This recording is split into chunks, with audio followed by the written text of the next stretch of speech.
just days away now.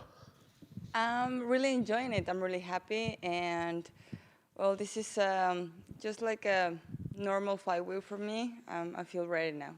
You did a face-off on the waterfront with Amanda there. She has all the belts and stuff. Like, is that just a nice last reminder and bit of motivation of what you're fighting for this week? Yeah, for sure. We have seen each other. It's the second time we face off, and yeah, it's a motivation to see the belt on her, and knowing that I'm able to win that and to now to have my own picture with that belt. And people kind of on those face-offs have pointed to your size a lot, and when they're comparing the two, do you see that too? Or like, do you feel like you're the bigger fighter and that can play the impact in the fight?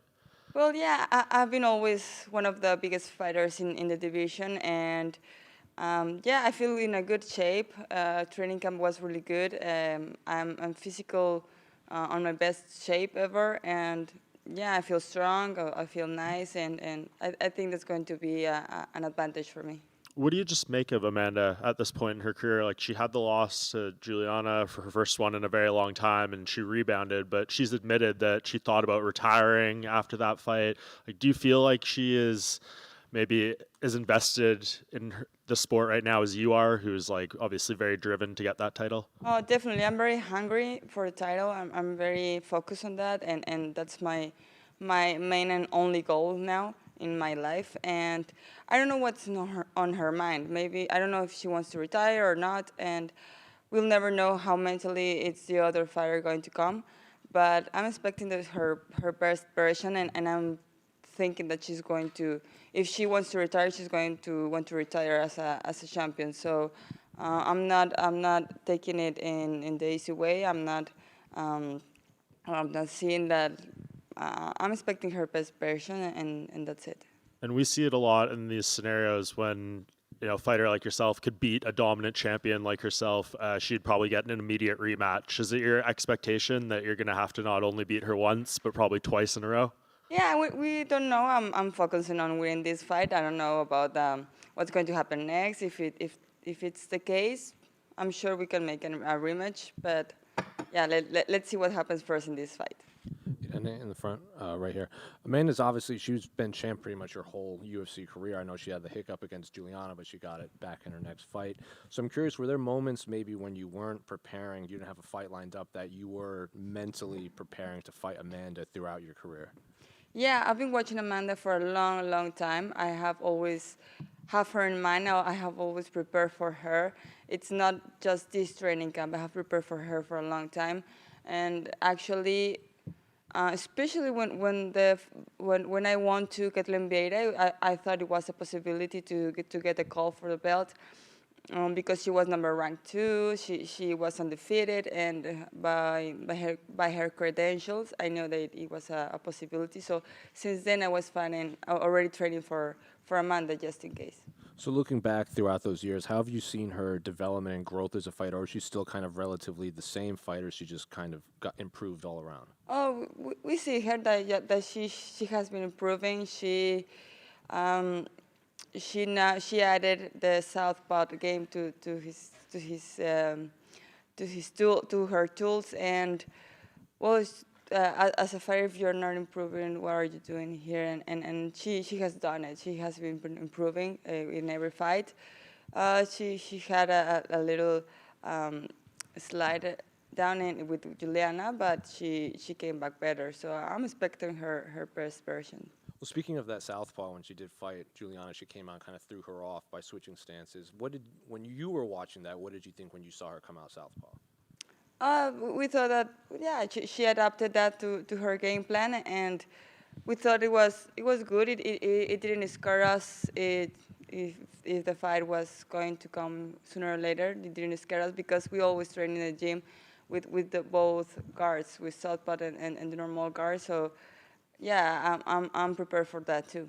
And final one for me, a lot of fans and pundits they label Amanda as just the greatest combat sports, the female athlete, not just MMA, but boxing, Muay Thai, everything. So I'm curious how you view her legacy in combat sports.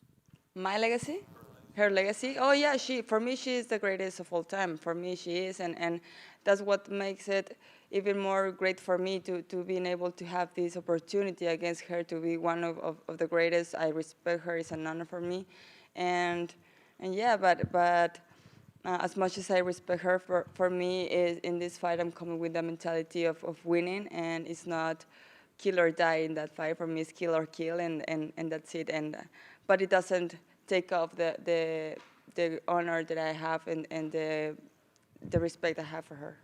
Irene, over here, right here, just kind of where you were, right there. Do you remember where you were and when you found out that you got the title shot? Do you remember that moment when you got the news? Yeah, for sure. I was training in my gym, in Lobo Gym. I was just ending my wrestling jiu-jitsu session. I was 2 weeks from fighting Raquel Pennington, so I was ending training camp for Raquel Pennington, and we were just finishing the session and saw my phone, and I saw McMaynard call, and I returned the call, and he was like, "Okay, we gotta say this to you. Juliana is injured. She broke her ribs, and we wanted to offer you to fight Amanda in her place."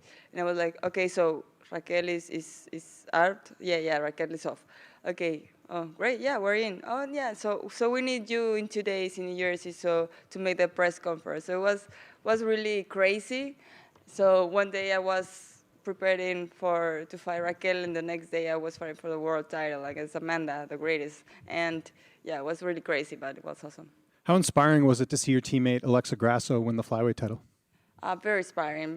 It's a great motivation for me seeing her accomplish that, and not just accomplishing, but the way she accomplished that. She shined that night. She won to another one of the greatest in of times. Valentina Shevchenko is not an easy fight, as we all know that, and how she did it and how she managed all this. And it was awesome. It was great to see that. And someone I know who's going to be spending more time at your gym, Lupe Godinez, who's actually from here. Yeah. She trains here as well.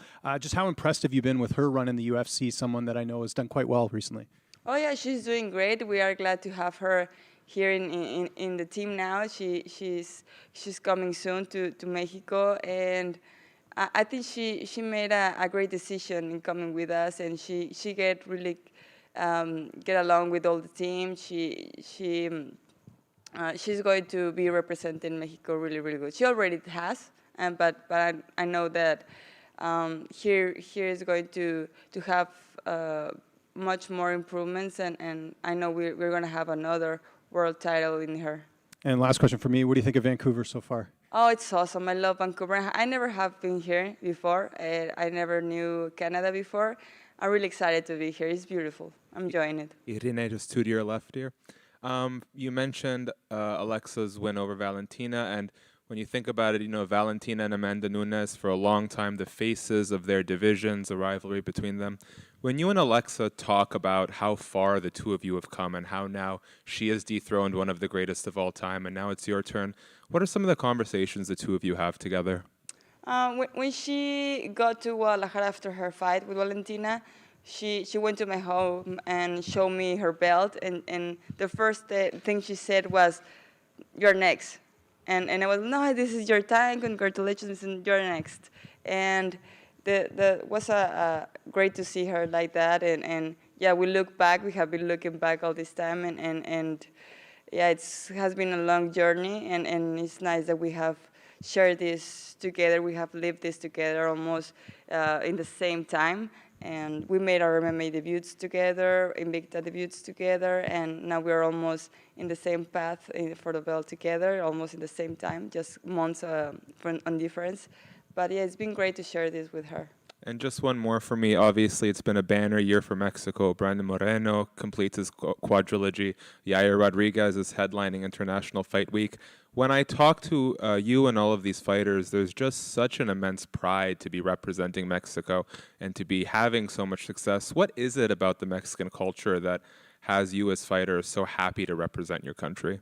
Me personally, it's I see someone else's success, and it gives me strength. When Brandon won, I was so excited, so motivated. I cried. When Jair won, I cried too, and I was so motivated. Then Alexa also cried, and I was so motivated. And I don't know, it's something about Mexican DNA that we love combat sports. We have a great history in boxing, we have great teachers in Canelo, in Chavez, in Barrera, and those amazing fighters. I don't know, we like the fight. We love the heat of the fight.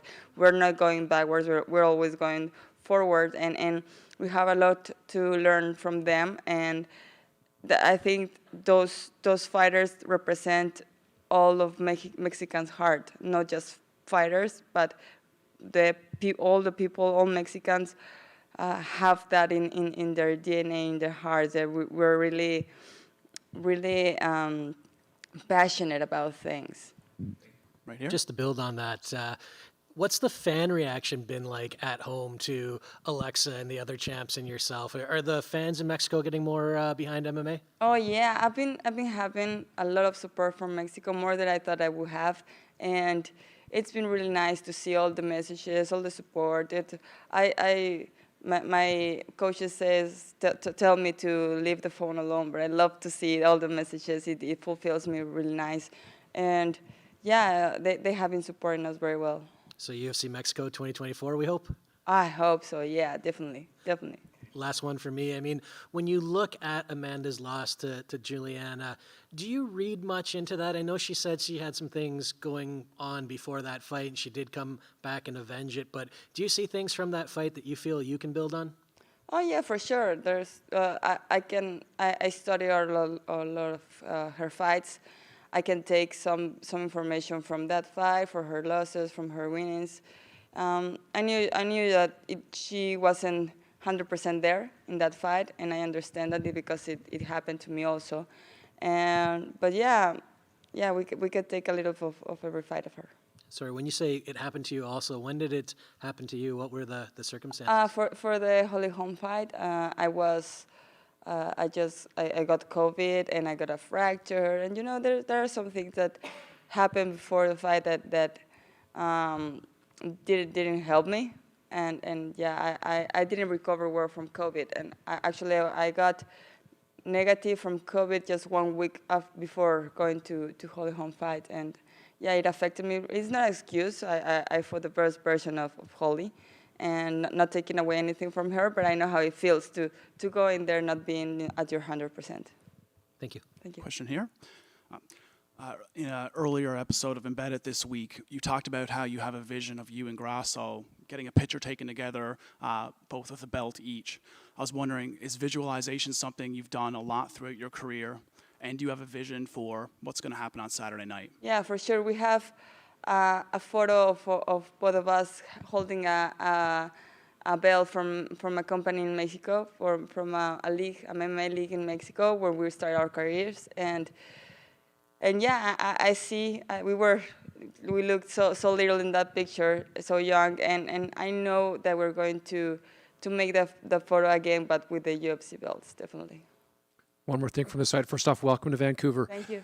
Aside from looking at Amanda as your opponent, can I just ask you to look at her career, her body of work, how she's been a champion, what she has meant to the female side of the MMA world? Can you just talk about that respect level as opposed to fighting her on Saturday? Well, yeah, she has done amazing things for MMA, for women's MMA. She has accomplished everything that a fighter could accomplish ever, and she has fought the best of the best. And she has shown us that, well, she has deserved this title, and well, she has been here for a long time. She has a lot of experience. She has nothing more to prove, I think, and yeah, I have nothing but respect for her. You talked about the Mexican fighters, be it boxers or MMA fighters. Do you feel in your country now the culture is more receptive to see women like yourself having the kind of success and being praised for it, to have that kind of a career? Yeah. Because it's always been male-dominated in your country, correct? Yeah. For our culture, it's not normal to see women fighting, and it was hard at the beginning because we were questioned about why are we doing this? If you're a girl, you look so nice. Where do you want to be hit? And we were defending the idea that it's not that I like to be hit. It's like this sport is part of my evolution and for all women's evolution, and it doesn't make me less of a woman to being able to fight, and it makes me stronger, and makes me, I don't know, it makes me more confident, and I love mixed martial arts. Give us more than just punches. It gives us a nice knowledge of how you can connect your mind and your body and how to control yourself, and also the history of all the martial arts that are involved in MMA. It's very interesting, and Mexico is already getting open to the idea, and we have more support from our people. And I believe this is going to be a big potential sport in Mexico.